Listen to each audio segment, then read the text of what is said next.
Ready.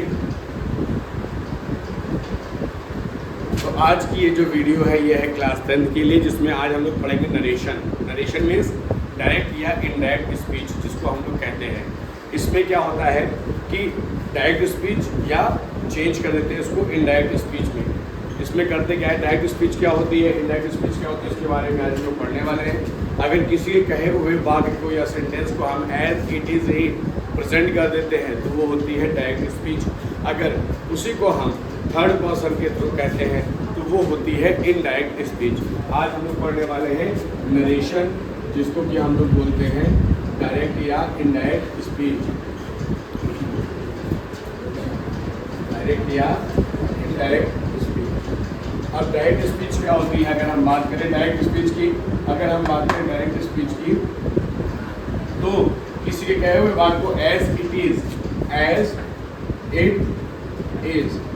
It is अगर हमने उसको स्टेटमेंट को कह दिया है तो वो हमारा कहलाता है डायरेक्ट स्पीच। जैसे कि मैंने कहा Ram says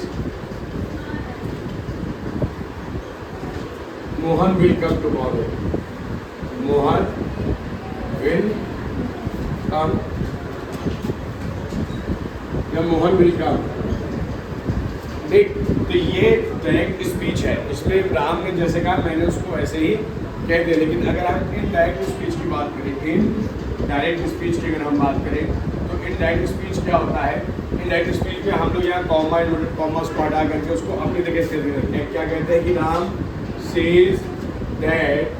Ram says that Mohan will come, Mohan will come. तो आपको दोनों स्टेटमेंट में थोड़ा सा डिफरेंस नजर आ रहा होगा। ऊपर केवल कॉमा इन्वर्टेड कॉमा में एज इट इज कह दिया गया है और यहाँ पर दैट का यूज किया गया है। तो ये होता है डायरेक्ट और इनडायरेक्ट स्पीच। अब डायरेक्ट और इनडायरेक्ट स्पीच में कुछ हमारे पार्ट्स होते हैं जिनको कि हमको समझना है कि ये चेंज कैसे होता है। अगर हमारे रिपोर्टिंग वर्ब प्रेजेंट टेंस में है तो क्या रिपोर्टेड स्पीच चेंज होगा।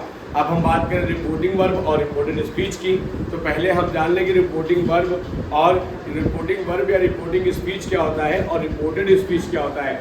इसके दो पार्ट होते हैं। अब हम लोग यहाँ पे देखने वाले हैं, जैसे कि मैंने यहाँ पे एक सेंटेंस लिखा हुआ है, क्या राम सेज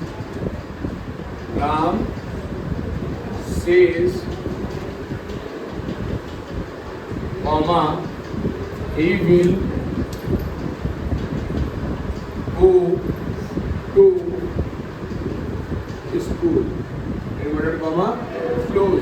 अब यहाँ हम देखें तो यहाँ हमें दो सेंटेंस दिख रहे हैं, एक है राम सेज और दूसरा है he will go to school।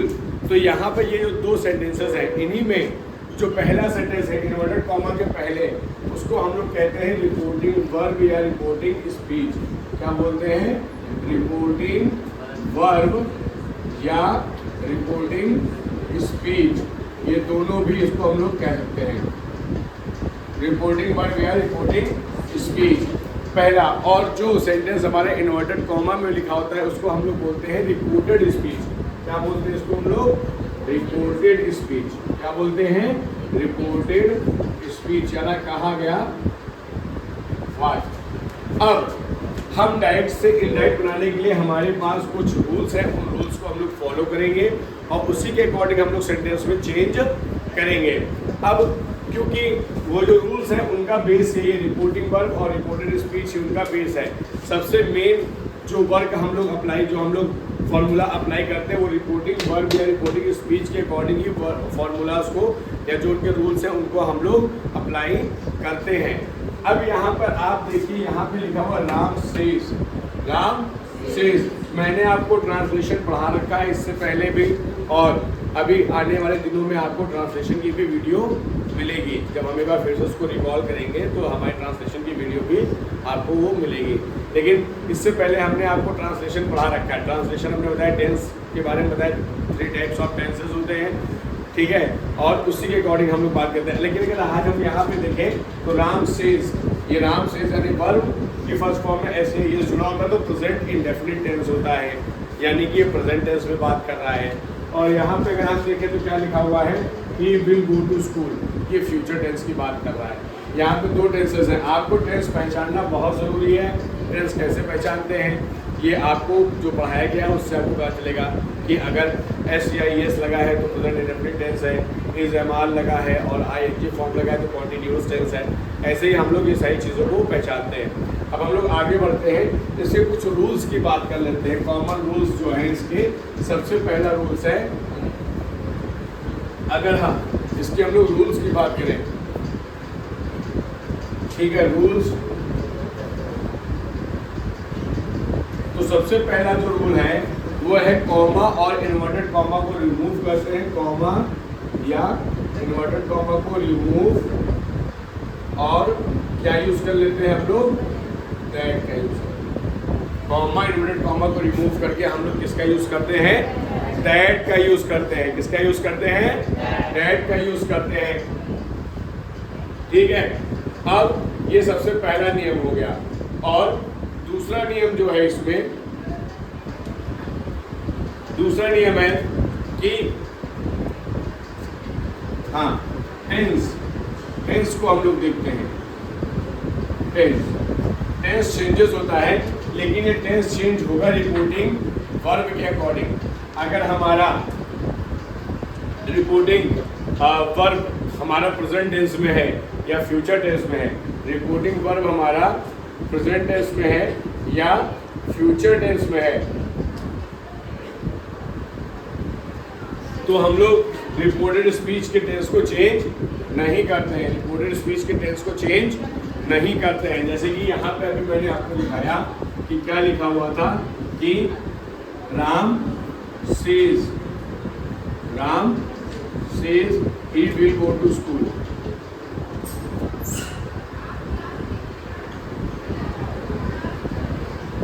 He will go to school। Ram says comma dot com he will go to school।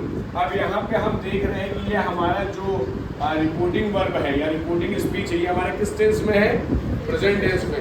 अगर ये हमारा प्रेजेंट टेंस में हो या फ्यूचर टेंस में दिया हो, कौन, रिपोर्टिंग स्पीच की बात कर रहे हैं, जो कॉमा इन्वर्टेड कॉमा से पहले लिखा होता है। इस बात को आप लोग ध्यान रखें, बच्चे मोस्टली गलती यहीं पे करते हैं, वो रिपोर्टेड स्पीच के टेंस को देखने लगते हैं।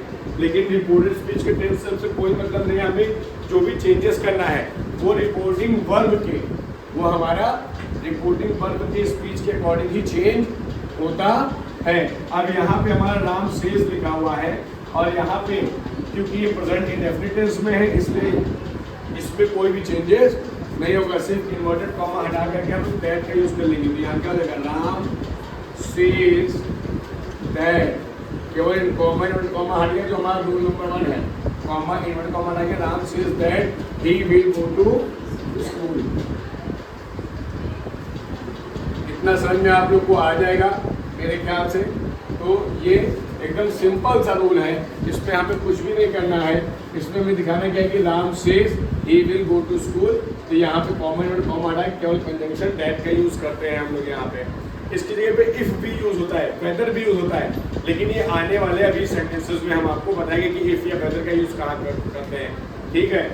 तो Ram says that he will go to school, केवल कॉमन और कॉमा हटा करके दैट का यूज हम लोग कर लेते हैं। इसके बाद सेकेंड रूल आता है पर्सन चेंज। सेकेंड रूल आता है पर्सन। अब अगर हम पर्सन्स की बात करें तो प्रोनाउन में हमने आपको पर्सन पढ़ाए हैं। ये जो अभी आप इससे पहले सब पढ़े हैं, pronoun, noun, pronoun, verb, adverb, इसके अकॉर्डिंग अगर हम अगर प्रोनाउन की बात करें तो उसमें पर्सन हमने आपको पढ़ाया था। लेकिन पर्सन कितने तरह के होते हैं, 3 टाइप्स के, फर्स्ट पर्सन, सेकंड पर्सन और थर्ड पर्सन। कौन कौन सा person, first person, second person और थर्ड पर्सन। फर्स्ट पर्सन में आता है आई और वी, सेकंड पर्सन में आता है यू और थर्ड पर्सन में आता है रेस्ट ऑल। बाकी बच्चे ही, शी, इट, दे, ये सब, ठीक। ये हमारा क्या हो गया, फर्स्ट पर्सन, सेकंड पर्सन और थर्ड पर्सन। अब पर्सन में चेंजिंग कैसे करते हैं, पर्सन में चेंजेस करने के लिए हमें क्या है, इसके लिए एक फॉर्मूला है। वो फॉर्मूला है सन अपॉन 1 2 3, सन अपॉन 1 2 3। अभी आप लोग सोचेंगे सन से क्या लिखते हैं कि सन अपॉन 1 2 3, तो सन का मतलब अगर हम इसको बाइफरकेट कर ले तो ये नीचे के जितने भी नंबर लिखेंगे हमारे पर्सन है। क्या है? पर्सन। ये हो गया फर्स्ट पर्सन, ये और ये third person, first person, second person और third person. First person will change according to S. S में होता है सब्जेक्ट, कि हमारा सब्जेक्ट क्या है। जैसे कि यहाँ पे लिखे कि Ram says common I will go to school, तो आई फर्स्ट पर्सन आ गया, तो Ram says that he will go to school, क्योंकि फर्स्ट पर्सन आई आया और राम है। राम हमारा एक पुल्लिंग है, यानी कि प्लूरल है। अब ये क्या मस्कुलाइन जेंडर है, मस्कुलाइन जेंडर है, तो मस्कुलाइन जेंडर का सब्जेक्ट क्या बनता है? ही। क्या बनता है? सेकंड पर्सन जो चेंज होगा, second person will change according to object and third person will no change. And का मतलब नो चेंज। समझ गए आप लोग? इतना आप लोग को समझ में आया कि पर्सन कैसे चेंज होता है। अगर मानिए कभी हमारा रिपोर्टिंग वर्क प्रेजेंट टेंस या फ्यूचर टेंस में दिया तो रिपोर्टेड स्पीच चेंज होगा? नहीं होगा। लेकिन उसमें आने वाली बाकी चीज़ें जो पर्सन है या कुछ कॉमन वर्ड्स होते हैं, जैसे कि नाउ का देन हो जाता है, टुडे का दैट डे होता है, टुमारो का द नेक्स्ट डे होता है, यस्टरडे का द प्रीवियस डे होता है, कम का को होता है, हेयर का देयर होता है, उसको हम लोग चेंज करेंगे। But tense will not be change. Tense will not be change. Tense change नहीं होगा। सिर्फ और सिर्फ जो उसके कॉमन रूल्स हैं उसको हम लोग देख करके फॉलो करेंगे। अब इसके बाद हम लोग आगे बढ़ते हैं।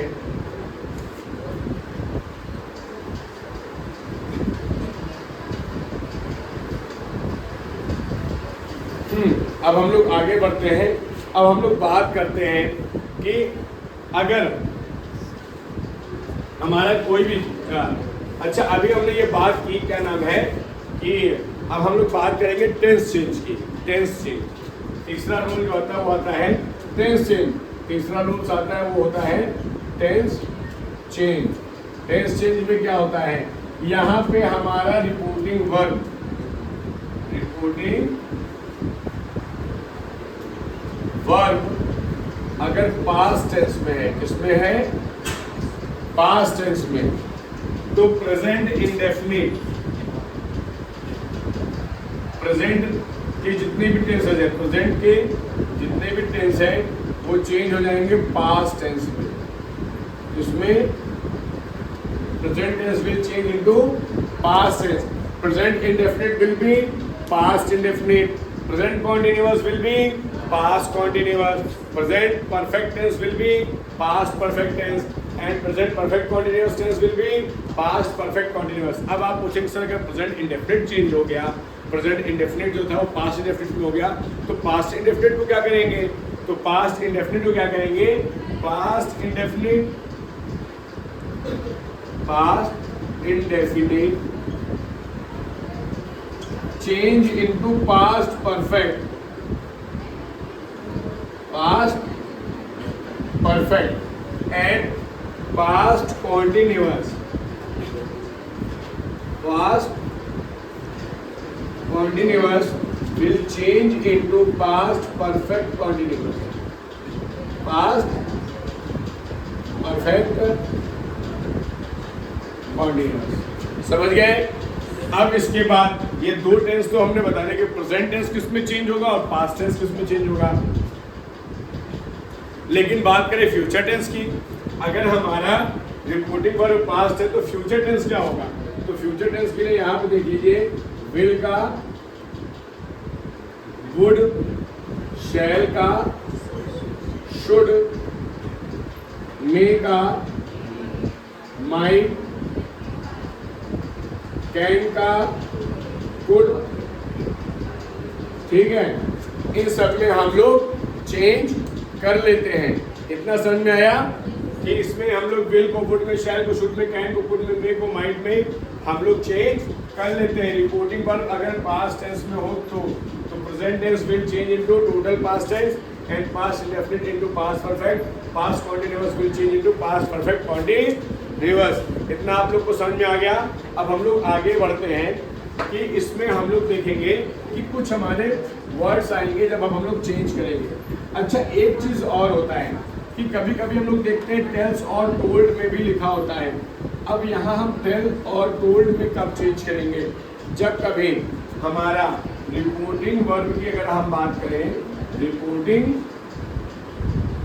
वर्ब की अगर हम बात करें, तो अगर रिपोर्टिंग वर्ब में कोई साथ में ऑब्जेक्ट ऐड है, रिपोर्टिंग वर्ब में ऑब्जेक्ट ऐड है, जैसे Ram says to me, Ram says to me, अगर कोई ऑब्जेक्ट ऐड है जैसे Ram says to me, Ram says to me यानी मुझसे कह रहा है, या Ram says to Sita, Ram says to Sita यानी Ram says to me, Ram says to Sita यानी कोई भी हमारा ऑब्जेक्ट जब ऐड हो जाता है, हमारा कोई भी ऑब्जेक्ट जब ऐड होता है तो यहाँ पे हम लोग सेज को टेल्स में चेंज कर सकते हैं, राम टेल्स मी, और अगर यहाँ से लिखा होता तो टेल होता, अगर से लिखा होता तो यहाँ पे टेल होता।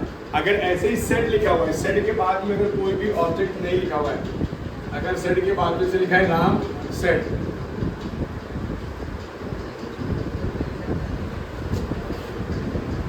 I am a good boy, ठीक है, तो राम सेड के बाद में कोई ऑब्जेक्ट जुड़ा नहीं है, अगर कोई ऑब्जेक्ट नहीं जुड़ा तो राम सेड को राम सेड ही लिखेंगे, राम सेड और कॉमा लगा के डेड। अगर सेड के बाद में कोई ऑब्जेक्ट जुड़ा होता है, जैसे Ram said to me, Ram said to me यानी यहाँ लिखा है राम सेड टू मी, तो राम सेड टू मी को हम लोग चेंज कर देंगे राम टोल्ड मी, सेड को हम लोग टोल्ड में चेंज करते हैं, सेड को हम लोग टोल्ड में चेंज करते हैं। अब इसका जनरल रूल हम लोग समझ लें, इफ, इसका जनरल रूल अब हम लोग यहाँ देख लेते हैं क्या है जनरल रूल, कि if any object is added to reporting verb, any object is added to reporting verb, then say will change into tell, says will change into tells, and said will change into told। इतना आप लोग को समझ में आ गया होगा, ये इसके जनरल रूल हैं। इतने रूल जानने के बाद में हम लोग एक्सरसाइजेस को स्टार्ट कर सकते हैं। सो बने रहिए हमारे साथ, नेक्स्ट वीडियो में हम आपको एक्सरसाइज सॉल्व करके दिखाएंगे। Thank you.